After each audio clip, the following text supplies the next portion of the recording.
Ya, Assalamualaikum warahmatullahi wabarakatuh. Happy Sunday. Hari ini tanggal 9 Agustus 2020. Kita lanjut lagi di IG Live Series dan gak kerasa udah volume 31 teman-teman.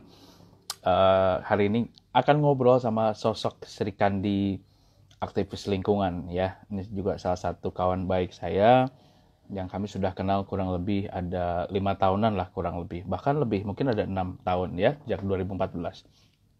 Namanya adalah ini karena sudah Hajah ya, Hajah Ranitya Nolita atau panggilannya, saya panggilannya Mbak Lita. Dan siang ini kita akan ngobrol tentang perjalanan hidupnya menjadi seorang aktivis lingkungan.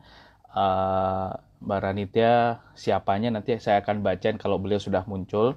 Yang pasti Mbak Lita ini akan diskusi siang ini sama saya, judulnya yaitu, judul diskusinya hari ini, konsistensi karya dan komitmen perempuan penggiat lingkungan. Nah, kenapa konsistensi? Karena udah bertahun-tahun Mbak Lita ini memang jadi pejuang lingkungan begitu. Nah, makanya kita akan tahu falsafah hidupnya, values-nya, apa yang dikejar, apa yang dicari dengan menjadi seorang pejuang lingkungan. Apakah Mbak Lita sudah bersama kita pada siang hari ini? Oh, sudah bersama.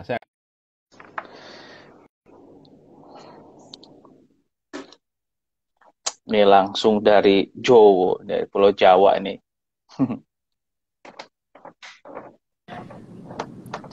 Waduh, Halo, Assalamualaikum Assalamualaikum. Mas. Waalaikumsalam Lagi di warahmatullahi wabarakatuh. lagi di mana ini, Mbak? Lagi di jalan Mas dari Malang OTW Bojonegoro. Wah, Masya Allah, luar biasa. Tapi Semoga aman ini, sinyalnya bisa lancar ya. Insya Allah, insya Allah. bisa ngobrol. Lancar ya, Mbak Bisa, ya? bisa banget, Baik. bisa banget. Apa kabar, Mbak Lita? Kabarnya selalu baik Alhamdulillah, sepertinya baik ini. banget. Mas Taufan gimana kabar? Sehat, harus sehat lah. Harus Ya, disehatkan kalau nggak haruslah, sehat. harus. Terima kasih ya, Mbak Lita udah mau ngeluangin waktu. Ya, saya tahu Mbak Lita ini sibuk sekali dan nggak bisa diem sepertinya untuk menebar energi kebaikan. Nah, makanya nggak pernah cemberut. Saya lihat ketawa terus ya. Mudah-mudahan ketawa di atas kebahagiaan orang juga ya, Mbak ya. Di banyak orang Insya Allah, tertawa insya di. Allah.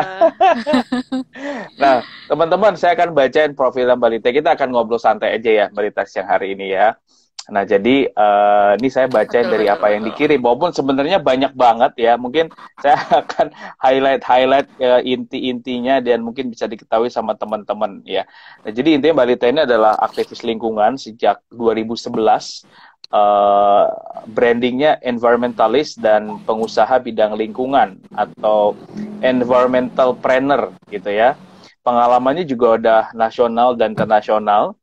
Penghargaannya juga banyak sekali. Di 2009 kemarin mendapatkan Silver Medal the Fifth China College Student Internet Innovation and Entrepreneurship Award 2019, Top 10 finalis Depok Innovation Week, mewakili Waste Solution Hub, penerima SDGs Pipe 2009, penerima penghargaan mahasiswa inspirasi tahun 2015.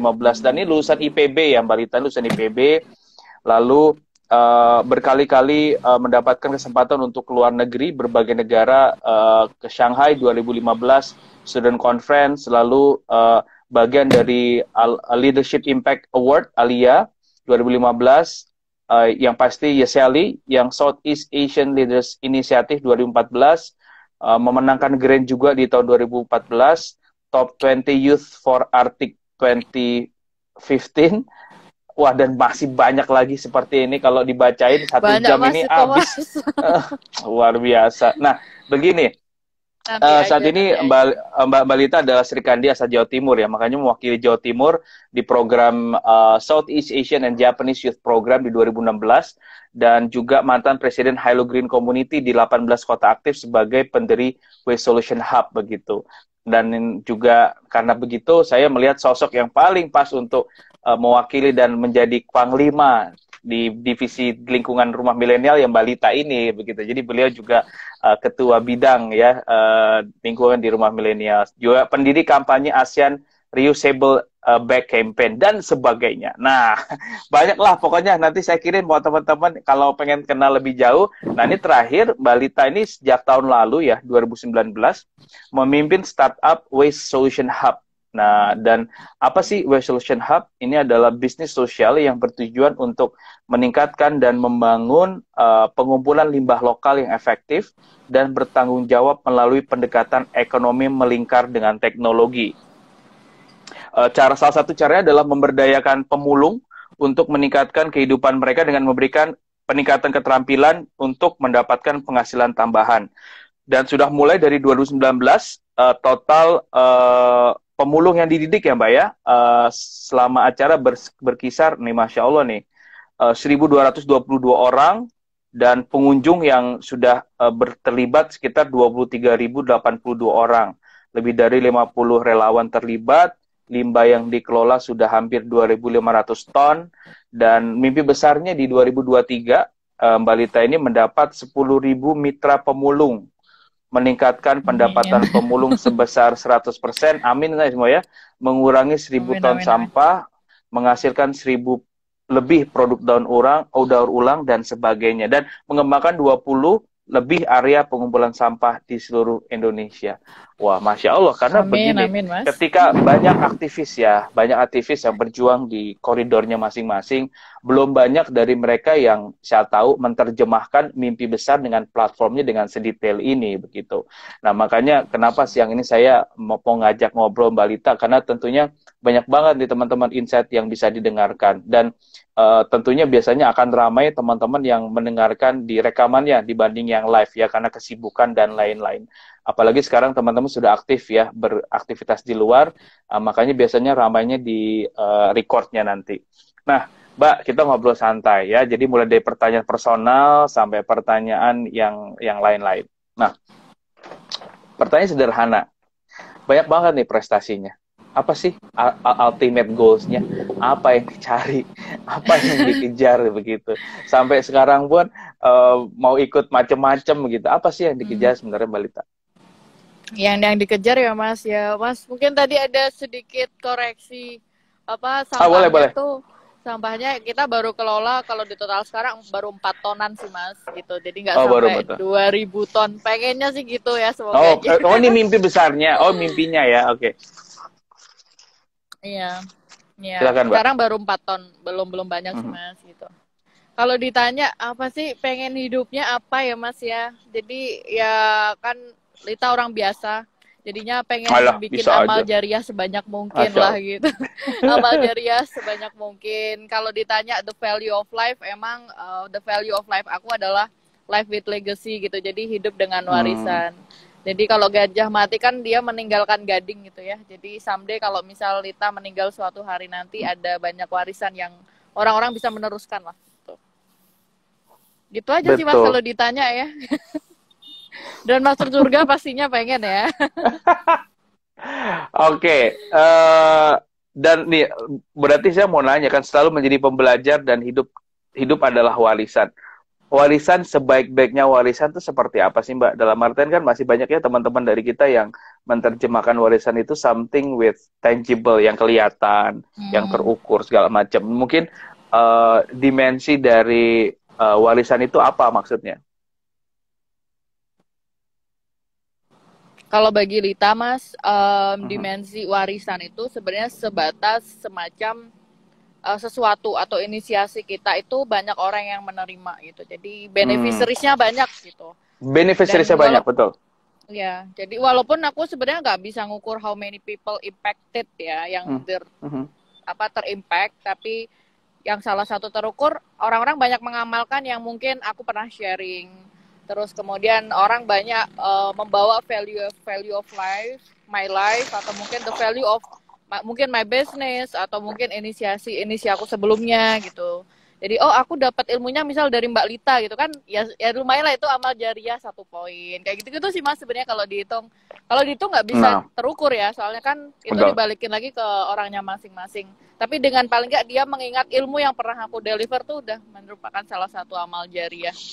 Kata kuncinya amal jariah. Nah, Mbak, ini yang dengerin nih, insya Allah kan rata-rata adik-adik kita ya, junior-junior yang masih kuliah, atau mungkin SMA, atau mungkin yang sepantar juga masih mencari inspirasi untuk memulai karya begitu. Nah, dari sekian banyak kesempatan ke luar negeri nih, kan kemana-mana begitu. Pelajaran-pelajaran apa yang bisa dibagi ke teman-teman? Entah itu pola pikir yang tadinya begini, sekarang begini, yang harusnya begini jadi begini. Nah, silakan Mbak. Kalau aku Mas paling suka tuh pola pikir ya. Kalau aku adapted sama beberapa negara-negara yang udah pernah aku kunjungin gitu. Aku ambil contoh misal Amerika gitu. Jadi aku dapat inspirasi waktu aku bikin movement yang namanya ASEAN Reusable Bag Campaign itu waktu aku emang lagi exchange di sana selama kurang lebih 2 bulan kayak gitu. Nah di sana tuh mindset orang tuh beda gitu. Mindsetnya itu misal kalau dia nggak pas belanja nggak bawa tas belanja sendiri, dia mau effort balik ke parkiran cuma ngambil tas belanja doang gitu. Nah aku suka cara mereka yang effort banget dalam untuk menjaga pola pikir mereka atau menjaga gaya hidup mereka untuk ramah lingkungan. Itu salah satunya yang di Amerika Serikat. Makanya aku punya inspirasi, pengen deh someday emang orang Indonesia behaviornya tuh emang ada effort gitu dalam menyelesaikan semua masalah gitu. Jadi nggak hanya instan atau dengan berbagai macam inovasi akhirnya manja gitu kan.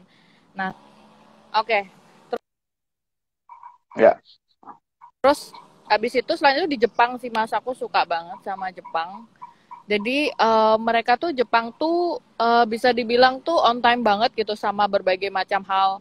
Dan mereka strict to the schedule gitu. Jadi schedule mereka tuh sesuai dengan yang mereka rencanakan gitu. Jadi di situ aku di Jepang tuh belajar disiplin gitu. Kan di sana kurang lebih ada 2 kali ke Jepang kan. Pertama program Genesis tahun 2014. Itu kurang lebih baru cuma 2 minggu doang. Terus SEAP itu sampai 3 bulan. Dan benar-benar selama 3 bulan tuh kita tuh hidup dengan peraturan yang kita buat sendiri. Dan kita juga harus obey the rules kayak gitu. Dan aku suka sih salah satu culture 2 negara itu gitu. Walaupun sebenarnya masih banyak banget culture yang aku pelajari gitu. Tapi kalau the top 2 ya mereka gitu. Tapi every countries tuh they have their own value gitu dalam melakukan banyak hal kayak gitu. Nah, itu kan value negara lain. Nah, kalau value dari negara kita sendiri, apa yang balita itu mah biasa yang dari luar. Sekarang yang dari dalam ini, ayo loh, apa yang bisa diadaptasi, di-adapt begitu ya. Dan apa yang jadi tantangan? Ya.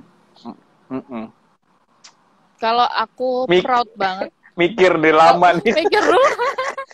Kalau aku yang bikin proud banget tuh karena diversity Indonesia ya. Mereka kan punya 100 of cultures, 100 of ethnics ya. Tapi tuh mereka ya bahasa Indonesianya semua bahasa Indonesia gitu.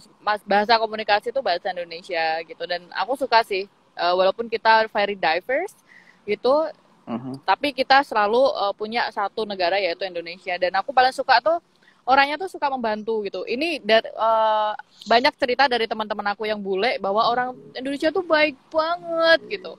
Suka bantu, suka senyum gitu. Jadi kan kayak itu spesial dari kita gitu. Terus kalau ditanya sesuatu hal yang mungkin perlu diimprove ya, tapi kan ya kita nggak bisa memaksakan semua hal ya Mas ya. Yang paling penting sih orang Indonesia, kita harus menjaga nama Indonesia dengan baik sih apapun itu yang pernah kita lakukan gitu. Jadi kita harus bangga sama Indonesia dan selalu membawa nama baik kita gitu.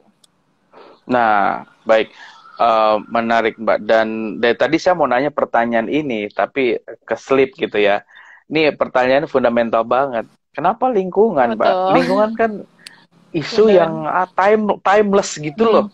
Ya, dan not everybody happy when we talk about environment karena cukup banyak challenge-nya juga. Lalu kenapa nih sudah hampir 9 tahun ini Mbak Lita terus konsisten gitu?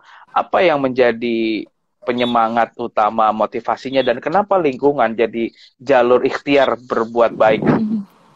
Kalau ditanya itu lucu banget sih, ceritanya panjang, bisa sampai lebih dari sejam nih Mas cerita curhat. Waduh. Singkatnya aja. Singkat, oke. Jadi dulu kan aku salah jurusan tuh Mas. Kan aku jurusan perikanan gitu kan. Jurusan perikanan dan emang salah jurusan gitu. Nah, pada suatu momen karena nilai IPK aku jeblok, terus aku nggak punya pengalaman sama sekali, akhirnya aku nyarilah kesibukan dengan menjadi relawan atau panitia. Nah, kepanitiaan yang pertama aku ikuti adalah kerelawanan di bidang lingkungan gitu. Jadi edukasi ke masyarakat, ke Oke. anak kampus, ke warung-warung untuk mengurangi kantong plastik waktu itu. Nah, itu mulailah kok seru ya gitu. Aku ngerasa aku nggak dibayar, aku pulang malam, aku bangun pagi banget untuk bikin acara itu sampai bertemu banyak orang, tapi kok seneng, aku bahagia banget gitu merasakan hal itu, nggak ngerasa capek gitu kan. Terus habis itu semakin tahun ke tahun aku semakin fokus masuk di organisasi BEM kampus, di fokus di bidang lingkungan hidup. Terus kemudian aku juga gabung di organisasi di luar lingkungan hidup, ikut konferensi dan sebagainya. Aku rasa bahwa lingkungan itu sangat kompleks dan kita kan hidup cuma di satu bumi ya. Dan memang belum banyak dulu anak-anak muda yang memang fokus di bidang lingkungan karena mereka banyak hal gitu, misal fokusnya di edukasi dan sebagainya. Tapi siapa yang ngurusin bumi kalau nggak kita gitu. Kalau ngomongin ayat kan kita sebagai Al-Baqarah 30 kan dilahirkan jadi khalifah ya yang harus jaga bumi ya. Nah, bumi cuma satu, walaupun sekarang banyak penelitian, ada yang ke Mars dan sebagainya. Tapi kan masih uji coba semua tuh ya. Memang kita harus menjaga bumi sebaik mungkin. Karena ya kita hidup di sini dan kita juga akan memberikan warisan kepada anak cucu kita in the future gitu. Jangan sampai nanti kita jadi dosa jariah, terus kemudian juga bakalan mungkin dituntut sama anak cucu kita nanti gitu. Jadi ya itu salah satunya sih Mas. Kenapa kok akhirnya aku sangat enjoy sama lingkungan sampai sekarang. Nah, alhamdulillah. Baik. Apa challenge paling besar menarasikan isu lingkungan di Indonesia? Apa tantangan terbesarnya? Dan seberapa optimis Balita bisa take the challenge di situ? Waduh, ini kayak pertanyaan duta-duta ini. Waduh, mengeri banget Iya, ini Mas. karena ini konten ini, harus konten. Harus konten Ayo. ya, gitu ya. Jadi kalau ini Mas, kalau soal ini ya, seberapa challenge dan terutama masyarakat Indonesia. Jadi kan kalau ngomongin masalah sampah kan banyak, lingkungan kan banyak ya Mas ya.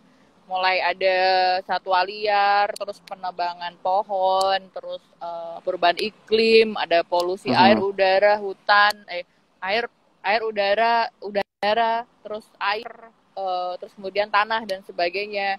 Terus ada perdagangan satwa liar gitu. Jadi isu lingkungan tuh banyak banget. Terus salah satunya sampah gitu. Karena aku kalau ditanya untuk dikerucutin lagi, aku lebih prefer di sampah ya Mas. Ya untuk isu yang aku tekuni ya. Karena aku ngerasa ya tadi aku nggak dibahasin waktu di sini dan I love it gitu. Jadi ini salah satu hal sukai banget gitu. Kalau challenge dari masyarakat tuh kalau ngomongin aku kerucutin banget soal sampah tuh emang masyarakat kan culture-nya dari dulu kan kayak misal gampangnya buang sampah di sungai atau mungkin buang sampah pada tempatnya gitu. Tapi sekarang udah nggak zaman lagi buang sampah pada tempatnya gitu. Karena nanti kalau dibuang sampah pada tempatnya akhirnya dicampur lagi dan itu bisa jadi penumpukan di TPA kayak gitu. Jadi itu susah-susah gampang ya. Karena kalau kita kan ngomongnya mindset atau kalau dibilang indikatornya itu keberhasilannya adalah kualitas gitu, dan kita nggak bisa menjamin kualitas mindset seseorang apakah dia mau berubah dalam waktu 1 atau 2 tahun apa enggak gitu. Jadi kalau optimis sih aku yakin selama masyarakat Indonesia ini mindsetnya udah mulai pelan-pelan lah, terutama anak mudanya ya, karena kan anak mudanya nanti yang akan meneruskan batu perjuangan dan juga tongkat estafet kita bersama kan gitu. Kalau intinya orang tua mah ya nggak apa, kita edukasi terus, yang penting mereka mau berubah. Nah, yang penting anak mudanya, kalau anak mudanya udah pegang, aku udah optimis banget sih, anak muda pasti bisa nerusin perjuangan kita. Nah, pertama kali kita ketemu tuh 2015 apa 2016, kalau nggak salah pas wawancara lah itu ya. Balita kan sempat bikin Mas. statement. Disertasi. Iya. 2015 kalau nggak salah ya, 5 tahun lalu ya. Nah, sempat tak tanya, one of your big dream itu become Minister of Environment ya, jadi Menteri Lingkungan. Masih tertarik nggak? Insya Allah masih ikhtiar. Masih ikhtiar ya, berarti lanjut S2 S3 lingkungan, tapi jangan lupa untuk menuntaskan misi yang satu itu dulu ya. Kita doakan bersama baru boleh ambil S3. Apa Mas? Misi apa Mas? Masa harus saya jelasin di forum Oh, ini? jangan, jangan. Ay. Ya itulah ya. Baik, oke. Kita balik ke laptop. Balita begini. Nah, ini juga akan jadi banyak cerita baik untuk teman-teman ya. Kan ini alhamdulillah sekali sekarang teman-teman tuh berikhtiar bikin komunitas. Jadi narasi komunitas tuh bikin platform, sosial platform tuh lagi naik banget saya lihat. Dan ini bagus ya. Karena semakin banyak informal leaders yang peduli terhadap berbagai isu dan mereka mengambil inisiatif dari grassroots untuk bikin dampak. Nah, cerita apa yang Mbak Lita bisa bagi untuk gimana cara ngajak orang berbuat baik dalam gerakan yang kita bikin, Mbak? Ya, apalagi kalau kita bikin isu-isunya tuh tidak mainstream begitu ya. Nah, kita ngajak orang supaya mau ikut gerakan kita tuh apa aja tipsnya, cara-cara yang dilakukan? Biasanya kalau aku cara-cara yang ngajakin ya Mas ya, aku tuh biasanya ngajakinnya dengan cara ide atau mungkin inovasi yang kita tawarkan tuh solving the problems gitu. Jadi apapun mungkin kita punya banyak inisiasi, ide dan sebagainya. Tapi kalau untuk kita aja gitu, ya gak akan solving the problem hanya untuk kita sendiri gitu. Tapi kalau misal kita make something with the good things dan akhirnya nanti giving many impact to people, itu yang sangat luar biasa sih gitu. Dan ceritakanlah social mission atau positive impact yang dari ide atau inovasi teman-teman itu, ceritakan gitu. Karena dengan teman-teman menceritakan ide mereka, siapa tahu ada yang bantuin, siapa tahu ada yang mau bantu Mas gitu. Dan aku suka banget kalau misal ada yang cerita terus ternyata idenya bagus gitu. Sayang banget sih kalau misal nggak ada yang bimbing lah bahasanya gitu. Jadi emang harus diceritakan dan juga jangan lupa untuk dieksekusi ya. Itu yang penting. Saat ini ada berapa orang di WhatsApp? Kita ada berenam aja, Mas. Nggak banyak. Berenam. Gua nggak banyak. Susu itu Power Ranger. Iya, Power Ranger. Aja. Udah nanti kita Power Ranger. Wah, ini udah ada pertanyaan teman-teman yang mau tanya, udah boleh langsung ke kolom question ya, yang ada tanda tanya begitu. Jadi biar langsung nanti saya klik dan boleh. Ada ininya. Nah, untuk pertanyaan pertama dari Nadia Yusefia.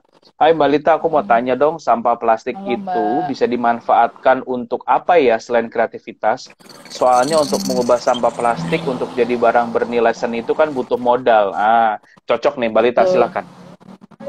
Iya, makasih banget Mbak Nadia ya. Jadi kalau ditanya ya, apa sih kira-kira yang untuk bisa dikelola sampah plastik?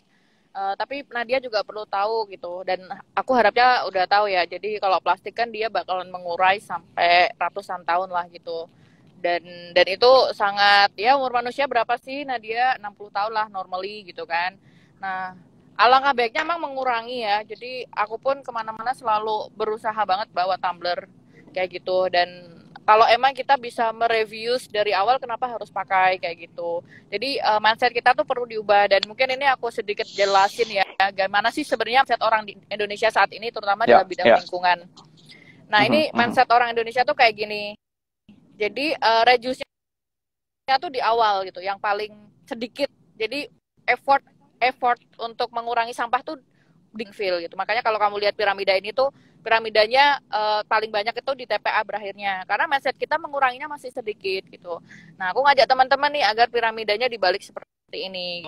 Nah, piramida dibalik tuh maksudnya adalah kita tuh reduce-nya dari awal gitu. Jadi bukan ngomongin kita udah produksi sampah terus habis itu diapain, tapi benar-benar how to reduce the plastic waste kayak gitu. Nah, kalau misal udah lanjur nih, ceritanya udah terlanjur ya gitu ya.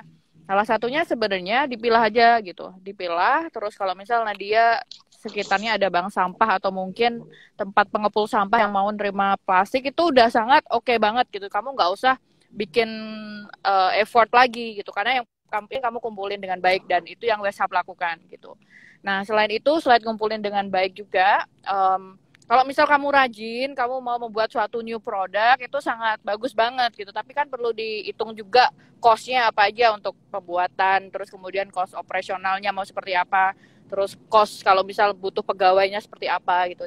Jadi kalau aku saran pertama adalah memang kita harus mengurangi dari awal gitu. Jadi think to produce waste. Terus yang kedua adalah kalau emang udah terlanjur nih gitu, yaitu dipilah aja, sampahnya dikumpulin gitu, terus kemudian nanti di bank sampah atau mungkin dikasih pengepul gitu. Kalau misal kamu di Tangerang bisa kasih ke kita juga, karena kita juga ada Pitra yang akan mengolahnya. Dan kalau memang kamu rajin dan kamu melihat bahwa this is the business value, kamu bisa mengolahnya dengan produk-produk yang bisa dibilang bisa bernilai jual, dan sebenarnya itu cuma fungsinya memperpanjang umur aja kayak gitu. Oke, Gitu, nah Mas. langsung tuntas dijawab sama pakarnya. Ya, kita lanjut ke pertanyaan selanjutnya. Ini pertanyaan ujian final ya. Biarin kita, Ujian biar final Mbak Lita ya, kayak jawab. ujian Enggak. disertasi. Ujian Enggak. ini Mas, Ini pertanyaan susahnya tadi udah lewat, nih pertanyaan yang lebih ringan dan lebih crunchy. Nah, nah Mbak, berbuat baik lewat komunitas atau gerakan itu cerita ajaibnya apa aja? Karena gini, banyak sekarang juga, tadi kan saya bilang ini isu komunitas, creating a community lagi race lagi ya.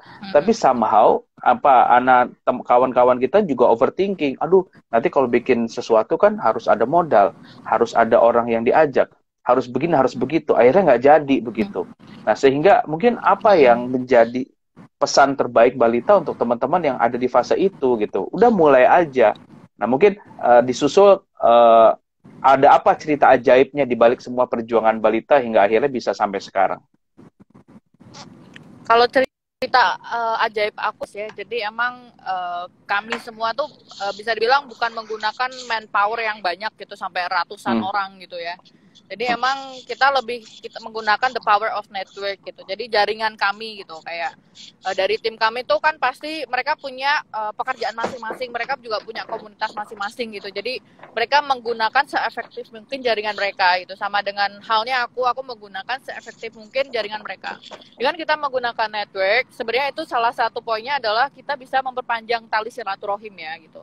Makanya dengan kita menjaga network kita, itu salah satunya kita terus menjaga silaturahim agar kayak gimana kabar, sejauh mana mungkin proyeknya gitu. Dan aku paling suka cara-cara seperti itu. Dan dengan cara seperti itu, akhirnya kita bisa kolaborasi gitu. Karena Mas Taufan juga sering bilang kan bahwa the power of collaboration is very important kayak gitu.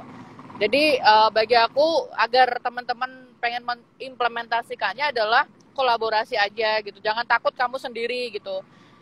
Yakinlah dengan niat kamu baik, insya Allah banyak kok yang bantuin. Dan ceritakan ide itu agar orang mau bantu kayak gitu. Pasti banyak orang yang mau interest gitu. Yang penting mindset kita tuh jangan takut duluan untuk memulai kayak gitu. Mas Adi juga sempat ngomong kan kayak mulai aja dulu gitu. Nah, mulai aja dulu dengan caranya kita berjejaring dengan banyak orang dan kita ceritakan ide-ide kita gitu. Dan kolaborasi, jangan bilang keakuan kolaborasi. Gitu ya. Nah, kalau terkait dengan capital ya, sumber daya awal, kan ini juga bikin teman-teman sebagian besar berpikir gitu. Sehingga begini kan, ada yang bilang pay it forward gitu ya. Kalau kita berbuat baik, tenang aja, nanti ke depan itu akan banyak kesempatan, akan orang baik juga yang jemput.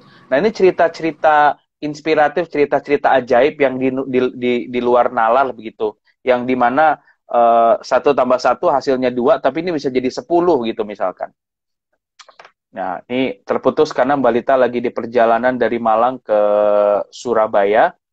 Semoga Mbak Lita bisa kembali bergabung, dan selamat sore buat teman-teman yang baru gabung di sore hari ini. Kita sedang ngobrol dengan sosok Sri Kandi.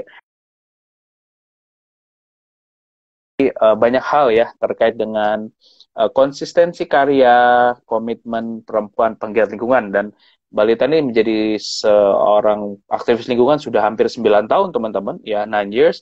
Sekarang punya platform sendiri namanya Waste Hub Solution, yang mana ini adalah sociopreneur bergerak di industri pengolahan sampah dan lain-lain.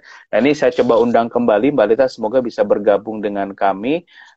Dan teman-teman, hari ini kita ada 2 diskusi lagi selain dengan Mbak Lita hari ini.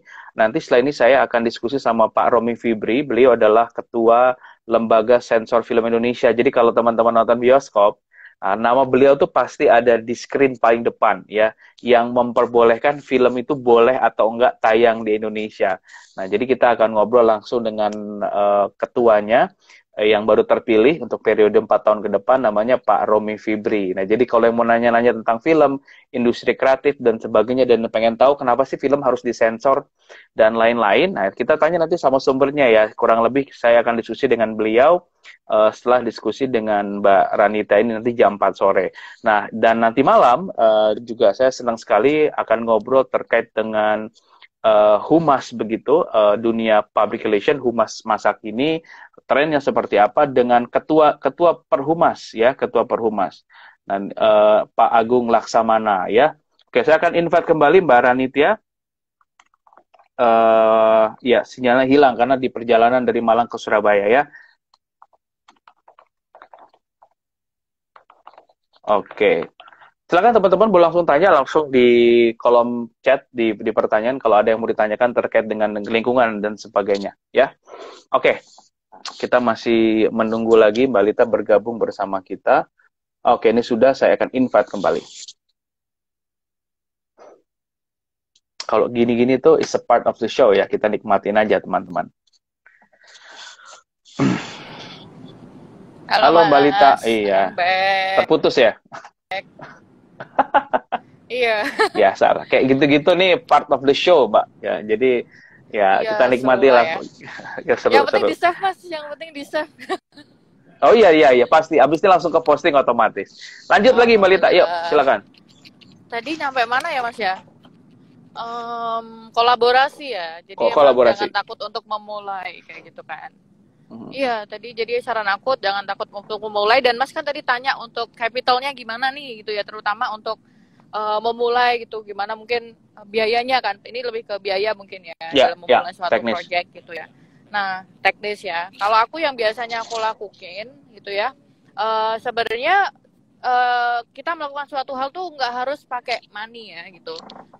Dan sebenarnya kan ada model kalau sponsorship tuh ada in-kind products atau mungkin partnership sama kalau teman-teman mau bikin acara dan acara itu membutuhkan tempat, teman-teman mungkin bisa ngajak pemerintahan yang mempunyai aula atau apa gitu. Jadi ya gitu. Kalau butuh makanan gitu, mungkin bisa ngajak kolaborasi sama pihak catering atau apa gitu. Jadi sebenarnya semua dikomunikasikan dengan baik aja sih Mas, kebutuhan kita apa gitu. Dan sangat banyak kok, contohnya event dari Rumah Milenial kan juga banyak yang semuanya dari kolaborasi kan, malah kita nggak keluar uang sama sekali kan gitu. Jadi ceritakan kebutuhan apa, dan jangan mindset bahwa uang adalah, kalau nggak punya uang nggak bisa jalan gitu, tapi banyak jalan menuju Roma lah bahasanya gitu. Nah sekarang kita bicara perempuan nih, perempuan ini kan narasi tentang perempuan ini lagi naik sekali ya di berbagai macam bidang lah, isu atau instansi. Nah, peran aktivis perempuan di bidang lingkungan di Indonesia itu seperti apa sih Mbak? Dalam artian, apakah Mbak Lita cukup punya banyak teman seperjalanan untuk saling menyemangati, ya saling memberikan motivasi gitu. Jadi pertanyaannya gimana peran pemuda dalam lingkungan, lalu disusul dengan peran wanita di dalamnya? Silakan. Oke, banyak banget Mas. Alhamdulillah tuh sebenarnya ini gak hanya dalam lingkungan ya, tapi kalau misalnya kita fokus dalam suatu bidang, contohnya pendidikan, terus kemudian hal lain misal sosial atau mungkin hal apalah gitu ya. Nah biasanya kalau sebagai aktivis itu orangnya itu aja biasanya gitu. Misal penggerak komunitas, orangnya pasti ya gak jauh. Kalau nggak itu aja pasti satu lingkaran gitu. Oh kamu temannya ini ya. Oh kamu kenalnya ini ya. Oh iya gue kenal kayak gitu. Jadi itu hal yang sangat normal dan sometimes itu seru banget gitu. Nah dari situlah kemudian kita punya lingkaran, dan akhirnya kita saling support sih. Dan enaknya tuh dengan kita punya satu visi misi yang sama tuh akhirnya bisa saling sharing, kayak butuh bantuan apa bisa saling dukung kayak gitu-gitu. Terus untuk pemuda ya, the whole pemuda, dan aku alhamdulillah sih senang banget karena lingkaran aku tuh orang-orang yang memang penggiat lingkungan gitu. Jadi saling bisa secara nggak langsung saling menguatkan gitu. Terus kalau ditanya perempuan, jadi ini nggak tahu, ini hal yang unik sih, terutama di hal bidang sampah ya gitu. Di bidang sampah tuh aku ngelihatnya banyaknya tuh kebanyakan yang udah berumah tangga gitu, penggiat persampahan atau mungkin penggiat organic things yang related sama sampah gitu ya. Soalnya kebanyakan kan ibu-ibu yang lebih rajin nih bang sampah gitu-gitu, kebanyakan ibu-ibu gitu. Jadi kalau aku lihat sekarang, terutama pemuda wanita ya yang belum menikah tuh masih jarang sih aku lihatnya, paling beberapa gitu yang eksis gitu ya. Tapi semakin kalau misal udah menikah dan dia punya community, itu biasanya community ibu-ibunya yang tadi kayak bertanam, terus kemudian juga bank sampah, kemudian yang lainnya gitu. Jadi aku ngelihat tuh sangat berperan banget, terutama dalam bidang sampah dan juga lingkungan ya. Karena perempuan kan bisa dibilang dia yang ngurusin the whole rumah ya, dan itu sangat berkaitan banget. Dan aku ngelihat sih sekarang udah banyak mulai didengar wanita terutama. Ini juga case-nya contohnya di Greta. Greta kan yang anak muda itu yang sekolah nggak mau sekolah karena betul. Ya karena nggak mau sekolah karena perubahan iklim dan sebagainya, dan dia sampai bilang ke negaranya bahwa gini gitu, dan itu perlu banget sih gitu, dan kayak keren banget sih dengan umur yang segitu dia bisa menyuarakan suaranya kayak gitu. Jadi halo Mbak Lita, hilang lagi sinyalnya ya. Kalau tadi bahas tentang Greta Thunberg ya, tentunya menarik sekali karena kita juga inginnya lebih banyak anak-anak muda di Indonesia yang berani nih, sosok-sosok seperti Greta Thunberg bisa hadir juga di Indonesia, hadir menyuarakan pendapat, suara, aspirasi, dan akhirnya didengar begitu ya. Jadi keberanian yang diterjemahkan menjadi aksi ya. Jadi saya pikir Indonesia sudah sangat punya modal yang sangat besar untuk meng-create narasi-narasi besar dari setiap isu yang dibawa begitu. Saya akan undang kembali Mbak Lita untuk gabung lagi ya, karena lagi di jalan tadi, jadi hilang tenggelam sinyalnya. Kita sedang bahas terkait dengan komitmen perempuan penggiat lingkungan, konsistensi karya dan komitmen begitu. Selamat siang Kang Gunggun, ada Rani, ada Devi, Bubay, Gredion dan teman-teman. Terima kasih sudah mampir. Saya akan undang kembali Mbak Ranita untuk bergabung. Ya, oke. Ya, karena masih lagi di jalan jadi hilang tenggelam sinyalnya.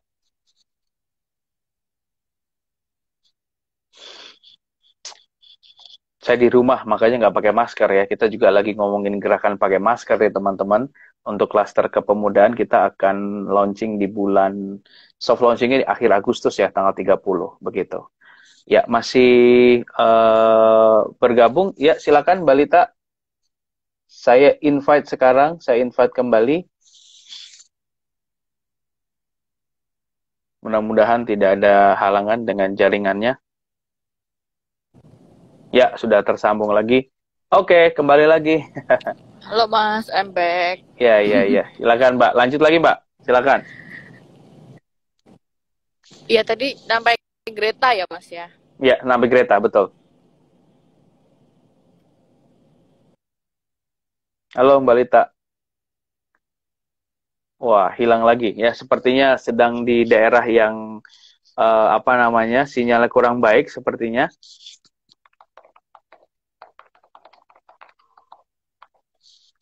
Ya. Silakan Mbak Lita. Mungkin bisa keluar lagi dan masuk lagi. Ya. Sinyalnya kurang baik begitu. Ya, teman-teman selamat sore. Selamat datang di Golden Hour ya. Kali ini udah masuk volume 31. Nggak kerasa, dan kita ngobrol soal lingkungan sore hari ini dengan sosok yang juga inspiratif sekali ya. Mudah-mudahan bisa bergabung Mbak Lita dengan kita sore hari ini setelah tadi terganggu sinyalnya. Sebentar ya teman-teman ya, saya coba kontak lagi.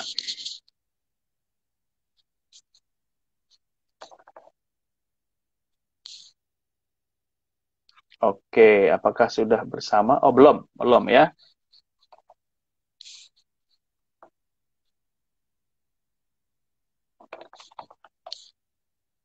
Oke. Ya, tadi menarik sekali yang disampaikan sama Mbak Lita terkait dengan banyak hal, bahwa kalau bicara soal lingkungan dan dampak ini, satu perjuangan yang tentunya tidak bisa dituntaskan dengan jangka waktu yang pendek. Ya, ini adalah nafas panjang ke depan. Dan juga butuh kolaborasi, butuh dukungan lintas sektor, dan isu lingkungan besar sekali ya. Tadi disampaikan ada dari mulai isu-isu seputar hutan, pertanian, peternakan dan sebagainya. Lalu Mbak Lita memfokuskan di bidang sampah begitu ya. Jadi buat teman-teman yang sekarang mau memulai karya, sebenarnya satu yang penting adalah fokus begitu ya. Jadi kalau memang terlalu luas isu yang digagas juga sebenarnya agak kurang baik, karena tidak menjadi fokus begitu. Nah, sepertinya sudah masuk nih Mbak Lita. Bentar.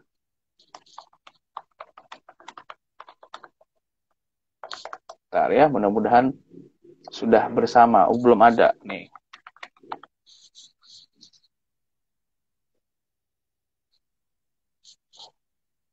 Balita, halo. Sudahkah bersama? Go live. Oke, kita coba invite lagi. Semoga kali ini unable to join. Coba Mbak Lita yang invite saya. Saya invite barusan nggak bisa.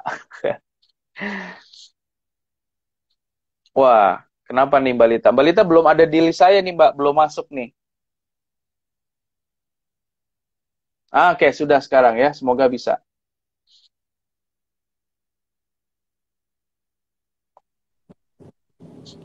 Wah, Halo sudah Mas, Mbak? kembali lagi. Udah. Tadi, Naik turun sinyalnya. iya. Silakan Mbak, lanjut lagi. Tadi nyampe Greta ya Mas ya, sama perempuan Iya, ya. nyampe Greta. Jadi Ya. kalau ditanya, ya, jadi perempuan itu sangat mempunyai andil sangat penting ya untuk dalam hal bidang lingkungan ya, karena kan secara nggak langsung kan dia akan merawat rumahnya gitu kan. Terus kemudian itu juga related sama semua lingkungan ya, kayak misal ngomongin renewable energy dan sebagainya gitu. Jadi perempuan tuh sangat dekat banget dengan lingkungan itu. Kalau ngomongin lagi nih Ibu Pertiwi gitu ya. Ibu Pertiwi kan semacamnya tanah air ya. Kenapa kok nggak Bapak Pertiwi gitu? jadi emang ini salah satunya Mother Earth gitu. Mother Earth, ya, alam semesta. Ya, ibu alam semesta gitu. Ibu bumi gitu. Kenapa nggak Father Earth gitu kan? Jadi emang perempuan tuh bisa dibilang sangat related banget sama environment, dan kita sebagai perempuan juga paling nggak punya dasar-dasar lah hal-hal yang bisa dilakukan untuk menyelamatkan lingkungan gitu. Nah, dalam berbuat sesuatu ya atau memulai niatan baik, gerakan atau ikhtiar movement, pasti kan ada cerita sedihnya dong. Apa yang bisa diceritain? Cerita sedih dalam memperjuangkan dan berikhtiar di isu lingkungan, Mbak Lita. Cerita sedihnya apa nih? Mungkin bisa di-sharing sehingga teman-teman yang ngedengerin tidak mengalami hal yang sama. Silakan. Kalau sedihnya mungkin waktu kuliah sih, Mas. Karena kan lingkungan sama perikanan itu cukup berbeda gitu ya. Kan aku jurusan perikanan dan aku fokus di bidang lingkungan. Itu hal yang sangat sedih karena dosenku gak support gitu. Ya mereka pengennya aku lulus cepat gitu. Tapi at that point aku ngerasa bahwa aku tuh lulus harus berkualitas gitu. Jadi maksudnya ya kita tuh bukan kita yang nyari kerja, malah orang yang nyari kita gitu. Mungkin kita kerja dengan manage skill that we have kayak gitu kan. Nah sedihnya waktu itu pas aku lagi skripsi gitu kan, kayak pas sudah injury time tuh kan aku lulus 7 tahun tuh ya gitu. Jadi kayak dosenku tuh gak support gitu. Apalagi penelitian aku kan tentang kualitas air dan juga related sama bakteri E. coli, dan itu E. coli kan related juga sama sampah gitu. Dan penelitian sosial kayak gitu tuh kayak agak sedikit kurang disupport gitu, sampai ya adalah biasa drama-drama sidang kayak gitu-gitu. Karena ya mereka dari kampus pun nggak support, tapi nggak apa lah, itu sebagai lesson learn aku kan, karena kan emang aku nggak selinear dengan jurusan aku kayak gitu. Jadi itu salah satu kisah yang aku masih ingat sih sedihnya gitu. Wah, kayak I do many things for my university gitu, tapi kenapa in the end sebelum selesai kok malah dipersulit. Tapi alhamdulillah sih ya, terima kasih buat teman-teman yang sudah mendoakan ya, alhamdulillah lulus gitu. Gitu. Oke. Nah, Ifkan itu kan kalau dari kampus, kalau afterlife kampus, during this create a waste to waste solution hub atau gerak-gerakan yang lain, mungkin ada cerita-cerita yang sampai saat ini nggak bisa dilupain gitu, yang bikin sedih atau bikin kayaknya udah deh gue menyerah deh di memperjuangkan isu lingkungan, ada nggak kira-kira? Ini selentingan-selintang aja sih dari kayak teman-teman yang memang mereka suka invest gitu, kayak katanya sih women founders tuh kurang dilihat lah gitu, karena ya mereka kurang melihat komitmen kita gitu. Karena women founders kalau misal mereka udah berkeluarga tuh ya pasti mikirnya keluarga bukan the business gitu. Makanya ada beberapa investor yang mereka kurang kurang melihat women founders. Tapi aku banyak sih sekarang melihat women founders malah dicari gitu. Jadi ini sebenarnya hanya beberapa asumsi dari beberapa orang investor, tapi ada juga kok yang mau mereka bahasanya mendukung support women founders kayak gitu. Dan paling ngerasanya gini sih Mas, kan kodratnya kan memang laki-laki ya gitu ya. Nah, sometimes emang yang ngerasa kita perempuan tuh agak segan gitu untuk misalnya memimpin sesuatu gitu. Tapi it's okay sih, dan ini kan semuanya proses dari pembelajaran kan kayak gitu. Lebih ke women leadership ya bahasanya ya gitu. Nah, ini menarik. Sekarang kita ngomongin women itu leadership. Sih, aku ya, gimana? Banyak belajar banget sampai sekarang gitu. Ya, halo Mbak Lita. Tes, dengar suara saya? Tadi sempat hilang lagi. Iya. Oke.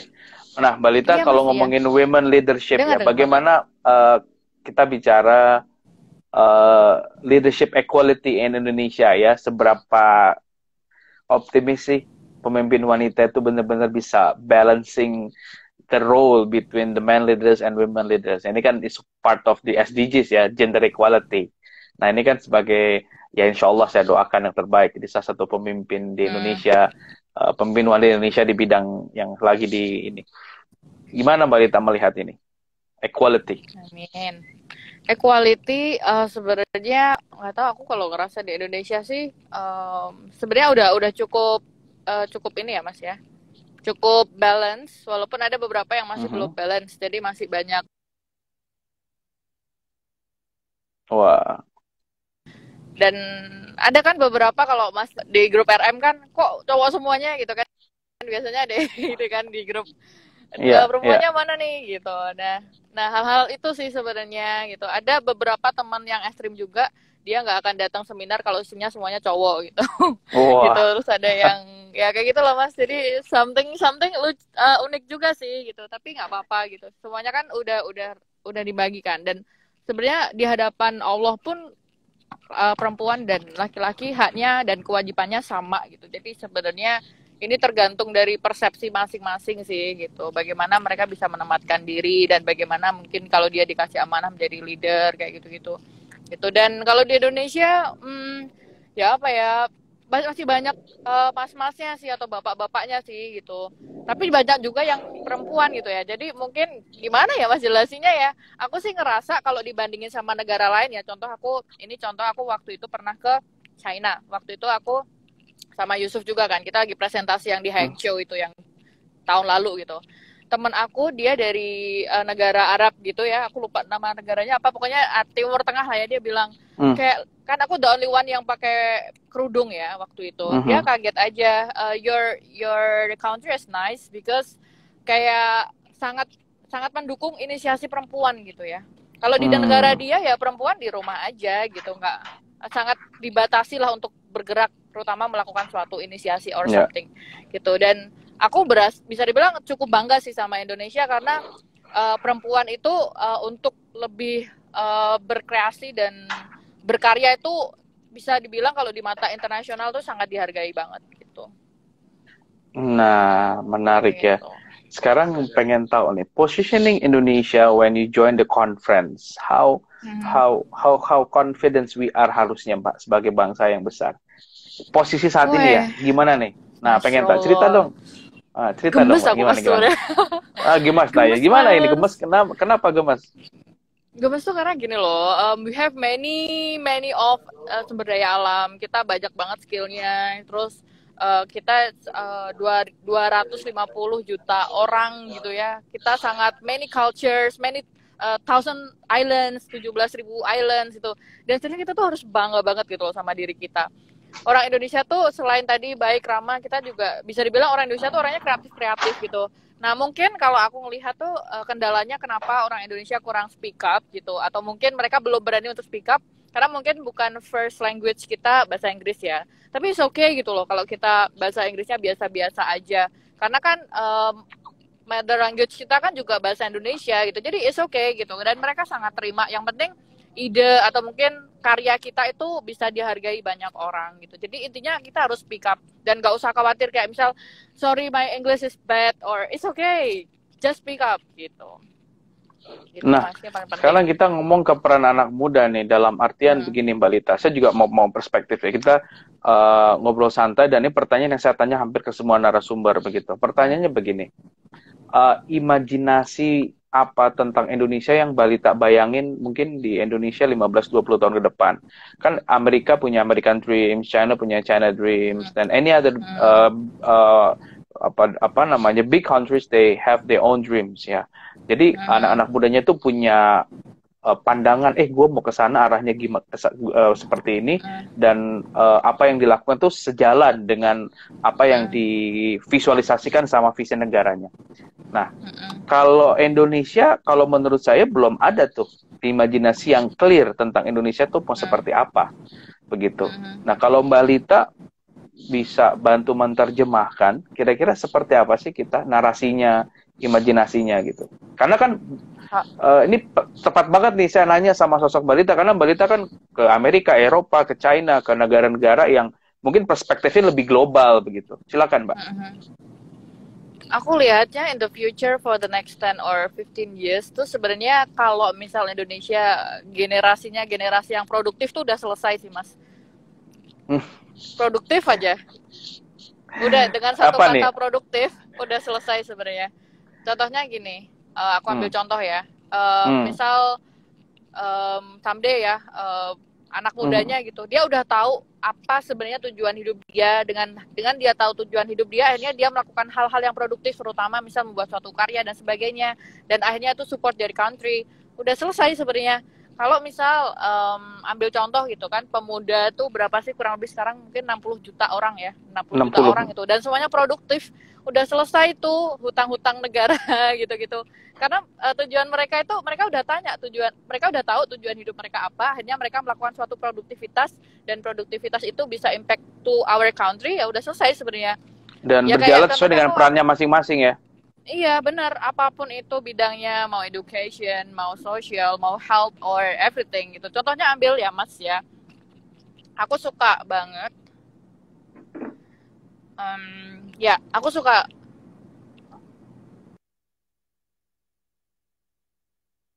banget sama apa? Lanjutin Mbak, silakan. Kenapa Mbak? Tadi hilang suaranya Mbak, punten. Tadi sempat hilang. Tadi sampai mana ya Mas? Tadi sampai mana ya Mas? Aku tuh suka banget sama itu. Oh. Kesananya hilang. Aku tuh suka banget sama teman-teman aku di Singapura, anak-anak muda di Singapura. Oh, oke. Jadi kenapa waktu itu deh pas di SEAP di 3 bulan kan berkapal sama mereka lah ya. Salah satunya Singapura. Mereka tuh tahu visi hidup mereka tuh apa gitu, dan mereka kreatif banget, kayak out of the box banget gitu. Even mungkin karir mereka dancer, atau mungkin karir mereka tuh videographer, but they are very proud of their profession gitu, sangat proud dengan profesi mereka gitu. Dan kayak aku lihat mereka tuh hidup tuh dengan yang mereka sukai gitu. Nah, aku belum melihat nih banyak pemuda yang seperti itu gitu. Jadi kurang bangga sama kemampuan diri kita. Kalau misal kita bangga sama kemampuan diri kita dan akhirnya kita produktif, kayak itu bakalan. Makanya kalau lihat Singapura kan keren ya, maksudnya kalau dilihat padahal itu negara tetangga gitu, dan ya segitu doang gitu kan. Itu kan kita harus bisa lebih sih. Itu kan satu outcome ya, kondisi hasil dari aktivitas masa lalu atau produk masa lalu, atau mungkin sistemnya seperti apa. Nah, berarti kalau menurut Balita, apa yang perlu diperhatikan sehingga kita levelnya bisa sampai sana gitu, dimana adik-adik kita, teman-teman muda tuh bisa berkreasi, menjadi dirinya sendiri, berkreasi sesuai dengan minat bakat segala macam, dan akhirnya Indonesia lebih berwarna, tidak satu narasi atau narasi tunggal aja. Misalnya jadi PNS semua, jadi dokter semua, jadi kesannya nggak ada profesi lain begitu. Bagaimana peran pendidikan? Nah, saya mau nanya, ini perspektif Balita, apakah pendidikan punya peran yang sangat sentral di situ? Atau apa yang perlu diperbaiki dari pendidikan kita? Oh, banget, Mas. Kalau misalnya aku punya anak, aku juga pengen anakku aku homeschooling aja gitu. Maksudnya adalah dengan homeschooling, kita tuh ngajarin mereka what is your value of your life, kayak kamu pengen jadi apa someday gitu. Jadi tuh ya pendidikan itu ya yang anak-anak pengen kan gitu. Kalau sekarang kan pendidikannya kan ya semuanya based on numbers ya, kayak misal IPK atau mungkin nilai rapot gitu. Tapi dalam proses untuk mendapat itu kan banyak yang dilakukan mereka kan gitu. Nah sebenarnya aku ngerasa sih pendidikan Indonesia udah bagus gitu, tapi alangkah baiknya agar soft skill anak-anak terutama yang mendapatkan pendidikan tuh lebih diasah lagi gitu. Karena aku rasa sih soft skill anak-anak muda, terutama anak-anak sekolah tuh ya akhirnya dipaksa gitu. Kayak dulu aku kan anak IPA ya, tapi sebenarnya skillku tuh IPS gitu. Nah aku baru nge-skill IPS itu pas ya zaman kuliah gitu. Tapi harusnya aku nggak suka IPA. Dan kalau di Bojonegoro kan kalau nggak anak IPA tuh berarti anak bodoh gitu ya. Itu serius mas, ini this is very serious gitu. Jadi kalau anak IPS tuh tergolong anak yang bodoh gitu mas, anak nakal gitu mas gitu. Jadi ya mau nggak mau karena nggak mau diomongin banyak orang ya mau nggak mau ngambil IPA kayak gitu-gitu. Jadi this is very happen gitu. Dan ya someday ya harapannya ilmu pendidikan Indonesia apapun itu misal SMK dan sebagainya itu serius, kita harus bangga loh sama SMK tuh karena langsung terjun di soft skill gitu. Tapi kalau mindset di Bojonegoro nih Jawa Timur, SMK tuh anak-anak yang nakal kayak gitu. Itu dari dulu pun kayak gitu mas. Jadi nggak tahu ya ini gimana ya, tapi ya yang penting kita harus selalu evaluasi sih gitu. Dan makanya aku kalau prefer punya anak mau aku homeschooling ya karena ya biar mereka tahu hidup mereka mau apa, mau jadi dirinya mau seperti kalau apa. Kalau tadi gitu. Indonesia yang seperti apa? Mungkin 3 kata deh. Apa. Oh, deh, Masya Allah anak SMP hadir. Mantap. hadir. Indonesia ya. Pertama Indonesia yang memang bentar, mikir dulu gue. Yang pasti ada produktifnya ya. Indonesia yang beradab ya, maksudnya beradab itu kita kan punya culture ya, jadi jangan sampai akhirnya kita ke barat-baratan akhirnya ikut itu ke barat-baratan gitu. Jadi emang harus beradab gitu ya, orang Indonesia ya emang orang yang harus beradab dengan value yang terutama ditanamkan dalam Pancasila. Itu yang pertama, beradab. Terus yang kedua memang mau nggak mau memang kita harus adaptif gitu dengan berbagai macam hal gitu. Jadi kalau misal ada suatu respon dia langsung ini gitu. Jadi langsung thank you. Ya. Jadi nggak asal ikut-ikutan aja, tapi tahu cara untuk adaptif. Terus yang kedua adalah produktif. Jadi beradab, adaptif dan juga produktif. Gitu. Wah mantap. Ini nggak kerasa, nggak kerasa 57 menit. Ini kita closing dengan golden message ya. Golden message itu pesan terbaik apa dari seorang Ranitya Nolita untuk siapapun yang mendengarkan saat ini dan nanti terkait dengan topik kita hari ini, Mbak Rita. Silakan 2 menit, Mbak. Masya Allah, ini kayak speech ya 2 menit. Kalau golden message aku ya, apapun bidang teman-teman yang mendengarkan, apapun cita-cita teman-teman nanti someday gitu, teruslah untuk melakukan karya gitu. Karena dengan kita mempunyai visi dan misi hidup, kita bisa makin terarah lah hidupnya gitu. Kalau misal pengen masuk surga, berarti kita juga harus effort untuk menuju ke sana kayak gitu. Atau mungkin kita punya pencapaian besar, kita juga harus punya effort ke sana gitu. Dan yakinlah apapun yang kita lakukan kita harus ikhlas, itu yang paling penting. Dan jangan sampai kita mengharapkan pamrih gitu. Dengan kita ikhlas, mau kayak gimana pun susahnya, mau kayak gimana pun strugglingnya, kita akan terus bahagia kayak gitu. 30 detik lagi. Terus. Itu mas. Dan habis. Jangan lupa. Dan apa? Lillahi ta'ala.